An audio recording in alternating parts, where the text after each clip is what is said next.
యావత్ ప్రపంచ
లోతుగా ఆలోచిస్తే గనక మా కళాశాలను ఎన్నుకోవడానికి ముఖ్యంగా 4 కారణాలు మీ ఫ్రెండ్స్ కానీ మీ రిలేటివ్స్ కానీ మా స్టూడెంట్స్ కానీ మీకు తెలిసి ఉండొచ్చు. దాంట్లో మొదటి కారణం ఏంటంటే మా విజ్ఞాన్ లారా విద్యార్థులు 239 ఇంజనీరింగ్ కళాశాలలో ప్రతి సంవత్సరం ఇంజనీరింగ్ ఫలితాలలో మొదటి 5-6 స్థానాల్లో ఉంటారు. అది మొదటి విషయం. రెండో విషయం, మా విద్యార్థులకి మేమిచ్చే ట్రైనింగ్ ద్వారా కానీ ప్రతి సంవత్సరము మినిమం 75% ప్లేస్మెంట్స్ ఎంఎన్సీస్ కంపెనీస్లో ప్రతి బ్రాంచ్లోనూ అందిస్తున్నామని గర్వంగా తెలియజేస్తున్నాను. అది రెండో కారణం. మూడో కారణం, విద్యార్థులు పటిష్టమైన ప్రణాళికతో చైర్మన్ గారు, వైస్ చైర్మన్ గారు, సిఇఓ మేఘనా మేడం గారు, advisers, IIT professors, NIT professors వీళ్ళందరి సహకారంతో నిర్దిష్టమైన ప్రణాళికతో ఎప్పటికప్పుడు సిలబస్ని మారుస్తూ ఆ సిలబస్లో లేకపోయినా సరే ఆ అంశాలని అందిస్తూ అవగాహనతో కూడిన క్రమశిక్షణతో ప్రతిష్టమైన సిలబస్ని మీకు అందజేయటం అనేది మూడో కారణం. నాలుగో అంశం ఏంటంటే మా విజ్ఞాన్ లారా కళాశాల NAC A+ గ్రేడ్ గుర్తింపు మా విద్యార్థులందరూ అధ్యాపకులందరూ ఈ అంశాల్లో ముందంజలో ఉండటం వల్ల మా కళాశాలకు NAC A+ గ్రేడ్ ఉండటం జరిగింది. మనకి జనరల్గా ఇంజనీరింగ్ బ్రాంచెస్ కానీ ఎనీ ప్రొఫెషనల్ కోర్సెస్లో చేరినటువంటి పిల్లలు ఆ ప్రొఫెషనల్ కోర్సెస్కే లిమిట్ కాకుండా మిగతా అన్ని యాక్టివిటీస్, కల్చరల్ యాక్టివిటీస్ కానివ్వండి, స్పోర్ట్స్ యాక్టివిటీస్ కానివ్వండి, లిటరరీ యాక్టివిటీస్ కానివ్వండి, ఇక్కడ ఉన్నటువంటి క్లబ్స్, మ్యూజిక్ కానివ్వండి, అన్నిట్లో కూడా యాక్టివ్ పార్టిసిపేషన్ చేస్తే మీకు ఒకటి స్ట్రెస్ తగ్గుతుంది. రెండోది కొన్ని డోంట్స్ ఉంటాయి. ఇప్పుడు మీరు ఇంతకుముందు అంతా కూడాను +2 నుంచి వచ్చినటువంటి పిల్లలు కాబట్టి ఇది కొత్త ఎన్విరాన్మెంట్. ఈ ఎన్విరాన్మెంట్లో ఈ ఇంజనీరింగ్ వచ్చిన తర్వాత కొంత సబ్జెక్ట్స్లో కొంత మీకు స్ట్రెస్ అనిపిస్తుంది.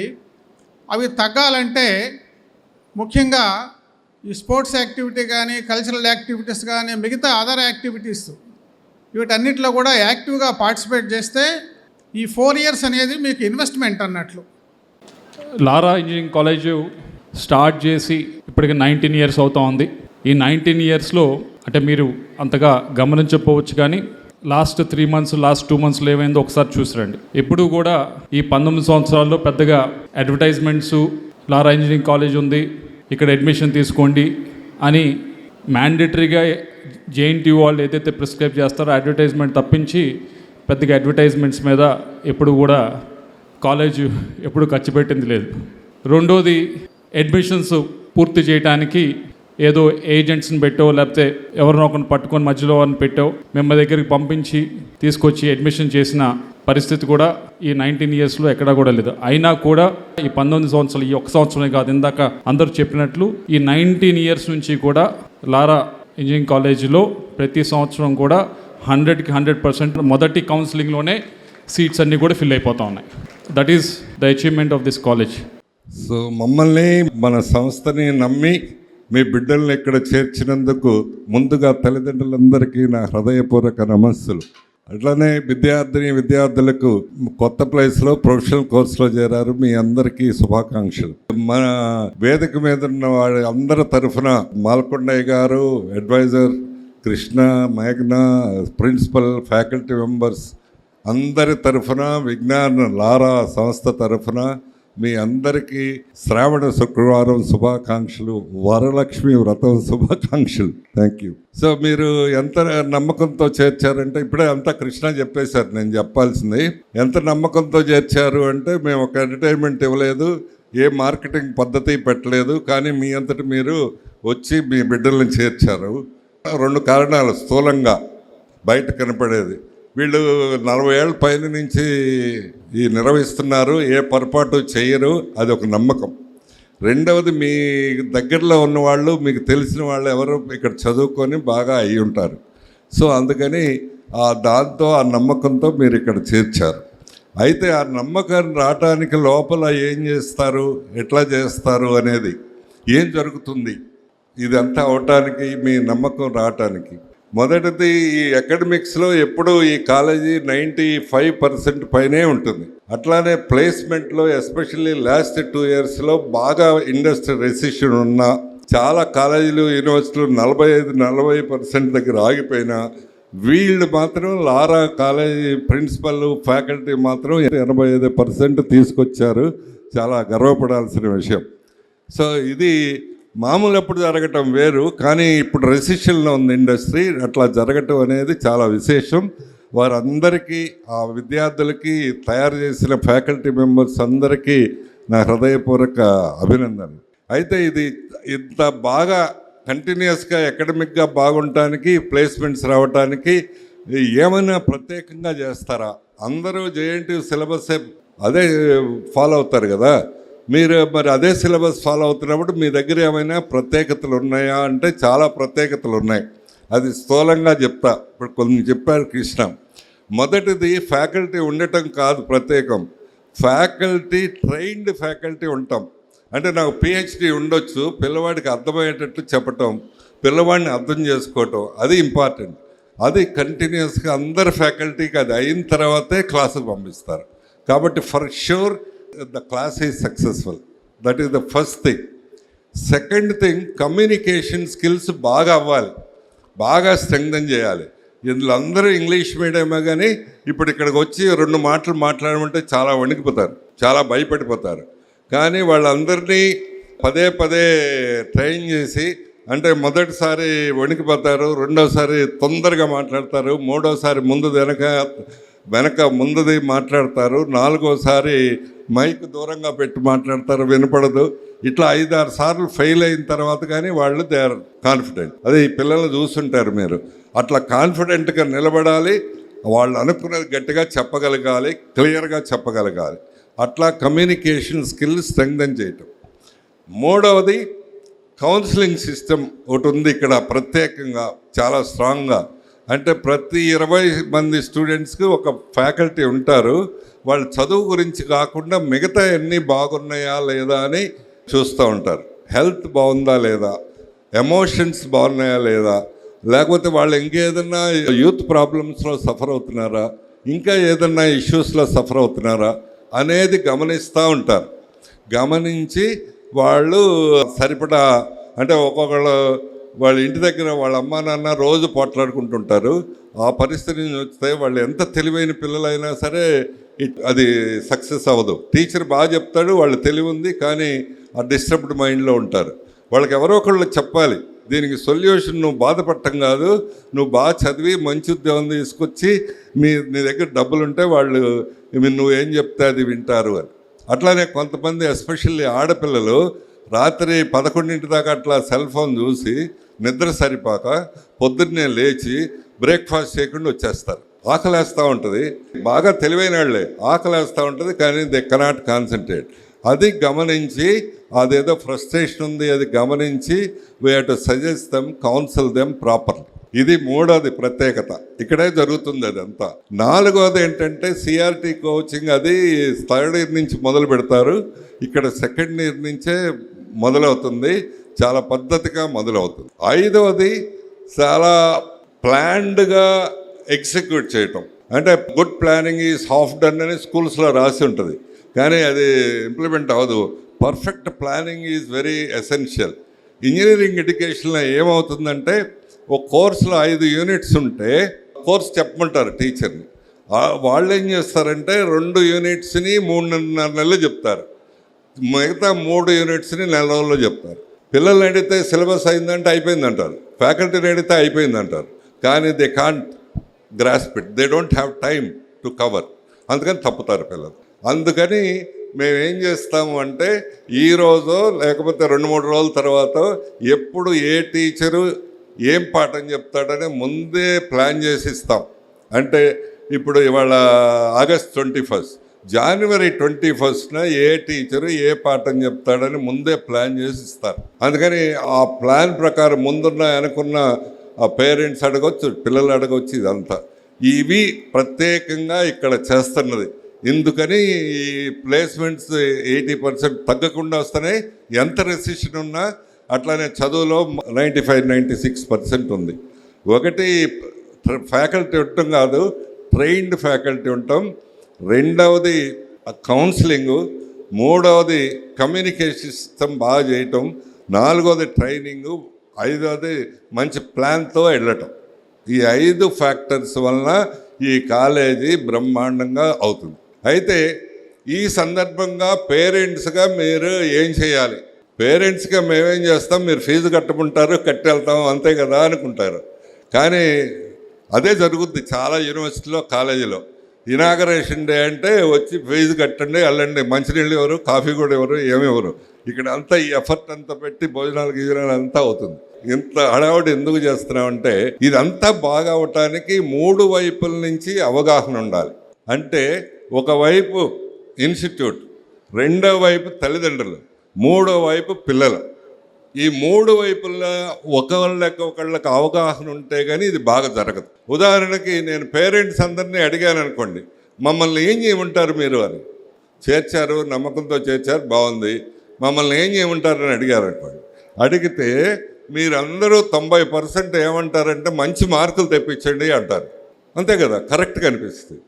కానీ అది కరెక్ట్ కాదు. ఎందుకంటే 99 మార్కులు వచ్చిన వాళ్ళకి ఉద్యోగం రాకపోవచ్చు, కానీ 80% వచ్చి పరిపూర్ణమైన వ్యక్తిత్వం ఉంటేనే ఉద్యోగం వస్తుంది. అది అవ్వాలంటే చాలా యాక్టివిటీస్లో వాళ్ళు పార్టిసిపేట్ చేయాలి. అది తెలియదు మనకు. అంటే నీకు మార్కులు కదా కావాలి, ఎన్ని ఎందుకు అని చాలామంది అడుగుతారు. బట్ అది నేను చెప్తా ఎందుకు కావాలో. సో అది ఆ అవగాహన లేకపోతే అట్లా అవుతుంది. అందుకనే అందరి మధ్యలో అవగాహన ఉంటేనే ఇదంతా ప్రోగ్రామ్ అంతా సక్సెస్ఫుల్గా అవుతుంది. కాబట్టి పేరెంట్స్గా మీరేం చేయాలి అంటే ఈ ఫీజులు కట్టడం కంటే మించి చేయాల్సినవి ఒకటి, ఈ 2 నెలలు పైన అయింది ఎంసెట్ రిజల్ట్స్ వచ్చి, ఈ 2 నెలలు పైన ఈ మొత్తం ఏం చేస్తూ ఉంటారంటే చాలామందికి మీరు అనుకున్న దానికంటే తక్కువ ర్యాంక్ వస్తూ ఉంటుంది. అందుకని భయంకరంగా వాళ్ళని బాధ పెట్టి ఉంటారు. అంటే నువ్వు పనికిరానివి, హోప్లెస్ ఫెలో, అట్లానే మీ పక్క అపార్ట్మెంట్ అడిగి మంచి ర్యాంక్ వచ్చింది, నీకు రాలేదు, నా మొహం చూపించుకోలేకపోతున్నా. సో ఈరోజు మొదటి రోజు మంచి బట్టలు అంటే నీకు వచ్చిన 40,000 ర్యాంక్ చాలు. ఇట్లా రకరకాలుగా ఇన్సల్ట్ చేసి ఉంటారు. దయచేసి ఈ రోజు నుంచి అట్లా ఇన్సల్ట్ చేయడం ఆపేయండి. ఈ ఎంసెట్ ర్యాంక్కి వాళ్ళ పర్ఫార్మెన్స్కి ఏం సంబంధం ఉండదు. నేను గట్టిగా చెప్తున్నా, ఇంటర్మీడియట్ కాలేజీలో వాళ్ళు అది అట్లా చెప్తారు, మీరు కూడా అదే నమ్మారు. ఏమని, ఎంసెట్ వస్తేనే జీవితం, లేకపోతే జీవితం లేదని. అది అంత శుద్ధ అబద్ధం. ఎందుకు అంత గట్టిగా చెప్తున్నారంటే ఈ యూనివర్సిటీ పెట్టినప్పుడు మొదటి సంవత్సరాలు కాబట్టి 2-3 ఏళ్ళు అసలు ఒకళ్ళు కూడా ఎంసెట్లో ర్యాంకు లేదు, కానీ అందరికీ బ్రహ్మాండమైన ఉద్యోగాలు. అట్లానే ఈ లారాలో చాలామందికి 15 లక్షలు, 20 లక్షలు, 30 లక్షలు వచ్చినాయి. వాళ్ళందరూ ఎంసెట్ ర్యాంకు చూస్తే 30,000, 40,000 ఉన్నాయి. కొంతమంది అయితే మేనేజ్మెంట్ సీట్లో కూడా చేయాలి. అట్లనే మొన్న యూనివర్సిటీలో 2 కవల పిల్లలకి అమెజాన్లో 44 lakhs వచ్చినాయి. ఒక్కొక్కరికి 44 lakhs. వాళ్ళ ర్యాంక్స్ ఏంటంటే ఒక అమ్మాయికి ఏమో 65,000 ర్యాంకు, ఒక అమ్మాయికి 55,000 ర్యాంకు. కవల పిల్లలు, ఏమీ సంబంధం లేదు. కాబట్టి ఇప్పటి నుంచి మీరు చేయాల్సింది ఏంటంటే డబ్బులు కట్టడం కంటే మించి ఆ పిల్లల్ని ప్రోత్సహిస్తూ ఉండాలి, పిల్లల్ని బాగా ఎంకరేజ్ చేస్తూ ఉండాలి. That is the first thing. అది మనం చాలామంది తల్లిదండ్రులు పెద్దవాళ్ళమని ఎప్పుడూ వాళ్ళని కసురుకోవటం, ఎప్పుడూ డిస్కరేజ్ చేయటం, ఎప్పుడూ ఎవరితో పోల్చటం, ఇదంతా చేస్తాం. అదంతా ఆపండి. ఇప్పటిదాకా అయిందేదో అయింది, ఇక్కడి నుంచి బాగా చేయి, బాగా చదువు, నీకు కెపాసిటీ ఉంది, నువ్వు చేయగలవు అని ఎంకరేజ్ చేయి. అది ఫస్ట్ థింగ్ మీరు చేయాల్సింది. రెండవది, అప్పుడప్పుడు కాలేజీకి వచ్చి ఆ కౌన్సిలర్ని హెచ్ఓడిని కలిసి వెళ్ళండి. అయితే మీరు రారు, నేను చెప్పిన. ఎందుకు రారు అంటే ఇంటర్మీడియట్ కాలేజీకి వెళ్ళినప్పుడు మీ ఎక్స్పీరియన్స్ అనుభవం వేరు. అక్కడ ఒక గంట సేపు నిలబడతారు, 5 నిమిషాలు చూపిస్తారు, వెళ్ళిపోమంటారు. కానీ ఇక్కడ అంటే వాళ్ళందరూ మిమ్మల్ని ఏదో డబ్బు పే చేసేవాళ్ళు క్లయింట్ లాగా చూస్తారు చాలామంది. కానీ ఇక్కడ parent is a guest for us. మిమ్మల్ని వస్తే మంచినీళ్ళు ఇచ్చి కాఫీ ఇచ్చి కూర్చోబెట్టి ఆ టీచర్ క్లాస్లో ఉంటే కొద్దిసేపు వెయిట్ చేయమంటారు, ఎట్లా ఉందో ఏదుండో చెప్తారు. అందుకని తప్పకుండా వచ్చి చూసేళ్ళండి.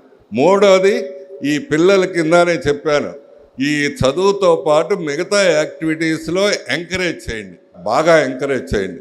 ఏదో డ్యాన్స్లోనో ఈ పిల్లల్లాగా, లేకపోతే మ్యూజిక్లోనో, లేకపోతే స్పోర్ట్స్లోనో, డిబేట్స్లోనో ఇట్లాంటివన్నీ ఎంకరేజ్ చేస్తే, ఇప్పుడు ఈ డ్యాన్స్ చేయాలంటే 10 మందితో కలిసి చేయాలి. ఆ టీమ్ స్పిరిట్ డెవలప్ అవుద్ది, ఆ కోఆర్డినేషన్ డెవలప్ అవుద్ది. అది మనం పుస్తకాల్లో చెప్పలేం, కోర్సుల్లో చెప్పలేం, అది యాక్టివిటీస్లోనే డెవలప్ అవుతుంది. అది మూడవది మీరు తల్లిదండ్రులుగా చేయాల్సింది. నాలుగవది తల్లిదండ్రులుగా చేయాల్సింది ఏంటంటే, మగ పిల్లలకి దయచేసి మీరు మోటార్ సైకిల్ కొనివ్వద్దు. పిల్లలు కూడా ఉన్నారు, అందుకని చెప్తున్నా, మీరు కూడా అడగొద్దు, మీరు కొనివ్వద్దు. ఎందుకు ప్రాబ్లం ఏంటంటే, మోటార్ సైకిళ్ళతో వీళ్ళ రిఫ్లెక్షన్స్ అంతా ఫామ్ అవ్వవు ఈ 17 ఏళ్ళు 18 ఏళ్ళు అప్పుడు. అందుకని వాళ్ళు ఎంత తొక్కుతున్నారు, ఎంత చేస్తున్నారు, ఎంత స్పీడో వాళ్ళకి తెలియకుండా చేస్తారు. అది ఈ బస్సులు ఇంప్రెస్ చేయడానికి ట్రై చేస్తారు, మన బస్సులు ముందు వెనక్క వెళ్తారు, 1000 సార్లు తప్పించుకుంటారు, 1000 ఒక్కసారి ఏమవుతుందో తెలియదు. That is one problem. Other problem, behavioural problems ఏంటంటే, ఎప్పుడైతే మీ అబ్బాయి మంచిడే మోటార్ సైకిల్ ఇచ్చారో వాడి చుట్టూ కొద్దిగా ఈజీ గోయింగ్ పీపుల్ చేరతారు. అంటే ఇవాళ క్రికెట్ మ్యాచ్ ఉంది వెళ్దాం, ఇవాళ కొత్త సినిమా ఉంది వెళ్దాం, ఇవాళ ఏదో టౌన్లో ప్రోగ్రామ్ ఉంది వెళ్దాం, అట్లా అవుతుంది. అందుకని దయచేసి మోటార్ సైకిల్ మీరు కొనివ్వద్దు, వాళ్ళు అడగొద్దు. నాలుగవది, అతి సున్నితమైనది ఈ ప్రాబ్లము, మీరు ఇళ్లలో ఫేస్ చేస్తూ ఉంటారు, అది మాట్లాడుకోరు. అయితే అది ఏంటి అంటే, ఈ పిల్లలు యుక్త వయస్సులో ఉన్నారు, వాళ్ళ చుట్టూ ఏముంది, సినిమాలు ఉన్నాయి, టీవీలు ఉన్నాయి, వాట్సాప్లు ఉన్నాయి. వాటిల్లో ఏముంటుందంటే ఎక్కువసార్లు లవ్ ఉంటుంది. సినిమాల్లో లవ్ ఉంటుంది, సీరియల్స్లో అదే ఉంటుంది, ఆ వాట్సాప్లో అదే ఉంటుంది. కాబట్టి మనం కూడా లవ్ చేయాలని వాళ్ళు ఆ వయసుతో ఇది అవుతూ ఉంటారు. కొంతమంది ఇన్వాల్వ్ అయిపోతారు దాంట్లో, అదే యూత్ ప్రాబ్లమ్స్. అది మీరు ఏం చేస్తారు తల్లిదండ్రులుగా అంటే, అది ఈజీగా గుర్తుపట్టచ్చు. మీకు దూరంగా వెళ్ళి చాలాసేపు మాట్లాడుతుంటే, గడియ పెట్టుకొని మాట్లాడుతుంటే గుర్తుపట్టచ్చు. గుర్తుపెట్టిన తర్వాత తల్లిదండ్రులు చేసే పొరపాటు ఏంటంటే, దాన్ని రచ్చ చేసి పంచాయతీ చేస్తారు. అంటే వాళ్ళని పిలిచి తిట్టి కొట్టి ఎన్ని చేసి, మీ చుట్టాలను పిలిచి వాళ్ళని దోషిగా తేల్చి ఇదంతా చేస్తారు. అంత చేయక్కర్లేదు, అది చాలా సహజమైనది. మీరు చేయాల్సింది వేరు. తల్లిదండ్రులుగా మీరేం చేయాలి అంటే, వాళ్ళని దగ్గరికి కూర్చోబెట్టుకొని, నీకు ఇష్టమైందే చేస్తాను, నీకు ఇష్టం లేకుండా ఏం చెయ్యను అని వాళ్ళకి భరోసా నమ్మకం కలిగించాలి ముందు. అట్లానే దాంతోనే సరిపోదు, 10 రోజులు 20 రోజులు వాళ్ళు వేరే మూడ్లోకి వచ్చేటట్టు మీరు వాళ్ళ వెంట వాళ్ళకి పదే నేను నిన్ను ప్రేమిస్తున్నాను, నువ్వు చెప్పినట్టే చేస్తాననే నమ్మకాన్ని కలుగజేయాలి. నార్మల్గా ఇవన్నీ ప్రేమ ఇవన్నీ అంటే ఎప్పుడు ఏమవుతుంది, ఎందుకు అవుతుంది అంటే, చాలాసార్లు నేను అబ్జర్వ్ చేసింది, ఎక్కడైతే ఇంట్లో ప్రేమ లేదో వాళ్ళు బయట ఎత్తుక్కుంటారు. అవును, అది సినిమా యాక్టర్లు అవ్వచ్చు, ఇంకొకళ్ళు అవ్వచ్చు, రాజకీయ నాయకులు అవ్వచ్చు, ఎవరైనా. ఇంట్లో ఎక్కడైతే ప్రేమ దొరకదో బయట ఎత్తుక్కుంటారు. ప్రేమ చెడ్డదని నేనేం చెప్పట్లేదు. You have to love, I have to love my students, I have to love my faculty, I have to love my institution. Otherwise 74 ఏళ్ళు అప్పుడు ఇట్లా నిలబడలేరు. కానీ వాళ్ళకి చెప్పాల్సింది ఏంటంటే, first you have to love your self. మిమ్మల్ని మీరు ప్రేమించుకోండి, మీ భవిష్యత్తును ప్రేమించుకోండి. ఇది అయిన తర్వాత 4 ఏళ్ళు అయిన తర్వాత స్థిరపడి వేరే వాళ్ళని ప్రేమించండి. That is what you have to convince them. అంతేగాని మీలో మీరు మొదటి పిచ్చిగా అయిపోయి వాళ్ళతో పిచ్చిగా బిహేవ్ చేస్తే వాళ్ళు మనకు తెలియకుండా, చూడకుండా, కనపడకుండా చేసేస్తారు చేయాల్సి. ఇది మీరు డబ్బులు కట్టడం కంటే 10 రెట్లు ఇంపార్టెంట్. సో 5% 10% ఉంటారు. సో ఈ 4 మీరు చేయాలి. ఒకటి ఎంసెట్ గురించి మర్చిపోయి ప్రోత్సహించండి. రెండోది అన్ని యాక్టివిటీస్లో పార్టిసిపేట్ చేసేటట్లు ఎంకరేజ్ చేయండి. మూడోది వాళ్ళకి ఆ ఎమోషనల్గా డిస్టర్బ్ అయినప్పుడు సపోర్టివ్గా ఉండండి. దాన్ని క్రిటికల్గా ఉండకుండా సపోర్టివ్గా ఉండండి. అప్పుడప్పుడు వచ్చి చూసారండి. ఈ మోటార్ సైకిల్ మాత్రం వద్దు. ఇవి పేరెంట్స్గా మీరు చేయాలి. పిల్లలు మరోసారి మీ అందరికీ శుభాకాంక్షలు. ఇక్కడ చేరారు, బ్రహ్మాండంగా ఉత్సాహంగా ఉండి ఉంటారు. మీరు రోజు రెగ్యులర్గా కాలేజీ రావాలి. ఎందుకంటే జేఎన్టీ ప్రకారం 80% చాలు కదా అంటే మీకు 80% వెళ్తే ఉద్యోగం నిలబడదు. ఉద్యోగం వచ్చిన తర్వాత నేను 80% ఉద్యోగానికి వెళ్తానంటే ఆ ఉద్యోగం ఉండదు. అందుకని ముందు నుంచి రోజు కాలేజీకి పని చేయడానికి అలవాటు అవ్వాలి. That is number 1. నెంబర్ 2, అన్నిట్లో పార్టిసిపేట్ చేయండి. నెంబర్ 3, మీరు బాగా హెల్తీగా ఉండండి. అంటే ఎస్పెషల్లీ గర్ల్స్ చెప్తున్నా.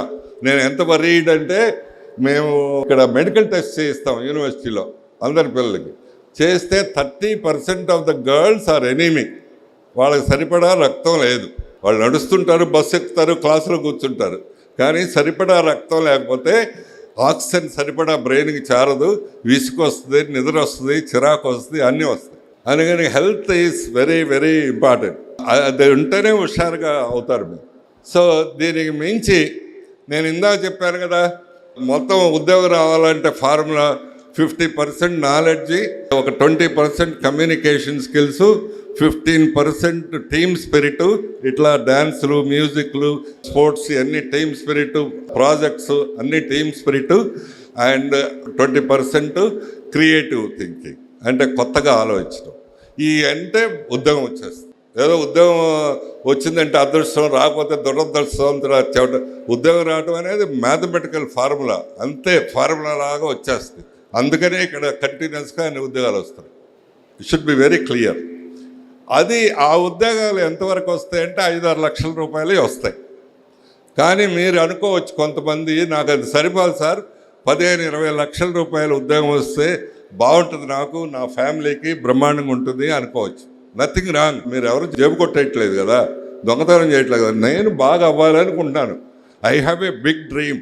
అట్లా అవటానికి అనదర్ ఫార్ములా ఏంటంటే, ఇందాక నేను చెప్పిన దాంతో పాటు ఎన్పిటిఎల్ కోర్సులని ఉంటాయి, ఫ్రీగానే వస్తాయి.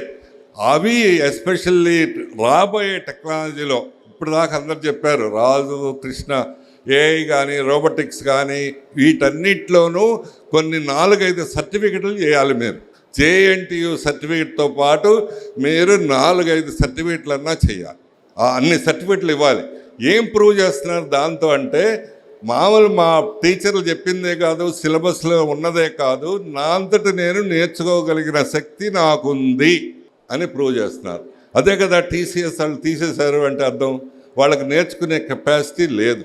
సో అది ప్రూవ్ చేయాలి. రెండవది, సోషల్లీ రిలవెంట్ ప్రాజెక్ట్స్ ఒక 2-3 అన్నా చేయాలి.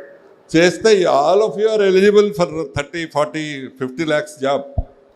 ఎంసెట్లో 50,000 ర్యాంక్ రావచ్చు, 30,000 rank. Don't worry about that. Yes, if you work towards this, ముందు 80-85% మార్కులు ఉండాలి. దాంతోపాటు అన్ని యాక్టివిటీస్లో చేయాలి. కొద్ది కమ్యూనికేషన్ స్కిల్స్ ఉండాలి. దాంతోపాటు ఎక్స్ట్రాగా ఇవి గనక చేస్తే you are sure to get at least 15-20 lakhs job. వచ్చినాయి చాలామందికి. అదే ఇప్పుడు వాళ్ళు పిలిచారు, సన్మానం చేయబోతున్నారు. That's it. ఇదేం పెద్ద విశేషం కాదు. సో అది మీరు వర్క్ చేస్తే అవుతుంది. తర్వాత స్టూడెంట్స్ మీరు మంచిగా యాటిట్యూడ్ డెవలప్మెంట్ అదంతా చేసుకుంటే బ్రహ్మాండంగా అవుతారు. అంటే I'm good and others are good and I can grow together, let us grow together అనే ఫీలింగ్తో you have to grow. So these are the things we have to make it. Have a big dream అని అందరు చెప్తారు, కలాం నుంచి అట్లా. ఆ dream చేయడానికి, మీ లక్ష్యం నిర్దేశించుకోవటానికి ఏదో ఒక బలమైన కారణం ఉండాలి, లేకపోతే అవ్వదు. ఏదో నేను చెప్పాను కాబట్టి నేను 20 లక్షలు పెట్టుకుంటాను, డ్రీమ్ పెట్టుకుంటాను, 30 లక్షలు పెట్టుకుంటాను, అవ్వదు. అది ఏంటి బలమైన కారణం అవ్వాలంటే, మీరు చాలామంది middle class, lower middle class, మీ పేరెంట్స్ ఏం చేస్తారో ఆ పని ఒక వారం రోజులు చేయండి. వాళ్ళకి 2 ఎకరాలు 3 ఎకరాలు ఉంటే పొలం వెళ్ళేస్తుంటారు, ఎండలో పోయి వేస్తుంటారు. వర్షం లేకపోయినా నీళ్లు తీసుకొచ్చి నాటుతూ ఉంటారు, ఇవన్నీ చేస్తుంటారు. చిన్న షాప్ అయితే చాలా ఎఫర్ట్ పెట్టుంటారు. సో అది వారం రోజులు చేస్తే then you understand the difficulty, understand the suffering, understand what they are doing. మీకు అసలు తెలియదు, వాళ్ళు ఏదో ఎక్కడో తీసుకొచ్చి డబ్బులు కడతారు, ఏమవుతుందో తెలియదు. నార్మల్గా మీ మదర్స్ 2 చీరలు కట్టుకొని మీకు 4 బట్టలు ఇస్తారు, వాళ్ళు ఒక కూరతో తిని మీరు 2 కూరలు పెట్టిస్తారు, కాబట్టి మీకేం తెలియదు. సో అందుకని మీరు కనుక ఆ ఫ్యామిలీ సిస్టమ్ని చూసుకుంటే, మీ పేరెంట్స్తో వర్క్ చేస్తే ఒక వారం రోజుల పాటు you will have the better clarity based on that. ఈ దౌర్భాగ్యం మనకు ఉండకూడదు, కాబట్టి నేను బాగా పనిచేయాలి, పెద్ద ఉద్యోగం రావాలి అనేది మీకు ఆటోమేటిక్గా మనసులో అవుతుంది. అది ఫైర్ మిమ్మల్ని అది ఎప్పుడు వెలిగిస్తూ ఉంటుంది. అవును, నేను వైజాగ్లో ఒక అబ్బాయికి 44 లక్షల ఉద్యోగం ఎంజాయిలో వచ్చింది. అడిగా వాళ్ళ పేరెంట్ ఏం చేస్తాడు రా అని. Auto driver. నేను నీకు వచ్చా ఆటో డ్రైవింగ్ అన్నాను. రాదన్నాడు. కానీ ఒక 4 రోజులు ట్రై చేసి రా అని చెప్పా. వాడు ట్రై చేసి 15 రోజుల తర్వాత వచ్చాడు. వచ్చి నా కాళ్ళ మీద పడిపోయాడు. ఏమైందిరా నీకన్నా? సార్ మీరు 4 ఏళ్ళు చెప్పింది ఒక ఎత్తు, నేను ఈ 4 రోజుల్లో నేర్చుకుంది ఇంకొక ఎత్తు. ఏంటి నేర్చుకున్నావు అన్నా? మా నాన్న అంత ఇన్సల్ట్, చాలామంది తక్కువగా అరే ఒరే అంటారు ఆటో అంటే, లేకపోతే అనుకున్న డబ్బులు ఇవ్వరు, చాలా చిన్నగా చూస్తారు. అయినా బరాయిచ్చి నన్ను ఇంత పెట్టి చదివించాడు సార్ వాడు. ఇన్ఫ్యాక్ట్ అది ఇంట్రెస్టింగ్ పార్ట్ అంటే మేనేజ్మెంట్ కోట, మామూలుగా సీట్ రాదు. వాడు ఎఫర్ట్ పెట్టి ఇదంతా చేశాడు. So I got lot of maturity. అది that is how it drives. ఆ డ్రైవింగ్ ఫోర్స్ ఏదో ఉండాలి వెనక, లేకపోతే ఉపన్యాసాలు ఏం చెప్పినా ఇంకోళ్ళు చెప్పినా అవదది. సో ఆ డ్రైవింగ్ ఫోర్స్ అవ్వాలి. So yes, fix bigger goals and continuously work for that and achieve that. So మీ అందరికీ మరోసారి తల్లిదండ్రులందరికీ మా మీద ఉంచిన నమ్మకానికి మరీ ధన్యవాదాలు. పిల్లలందరికీ నా శుభాకాంక్షలు. ఈ 4 year జర్నీ బ్రహ్మాండంగా ఉండాలి. ఇప్పటిదాకా జరిగిన జర్నీకి ఈ జర్నీకి తేడా ఏంటంటే, ఇప్పటిదాకా మీరు 7th క్లాస్ పరీక్షకి ప్రిపేర్ అయ్యారు, 10th క్లాస్ పరీక్షకి ప్రిపేర్ అయ్యారు, ఇంటర్మీడియట్ ఎంసెట్ పరీక్షకి ప్రిపేర్ అయ్యారు. ఇప్పుడు మీ జీవితంలో నెగ్గటానికి ప్రిపేర్ అవ్వాలి. That is the whole difference. Yeah, you have to win in your life. So wish you all the best. Good luck. Thank you.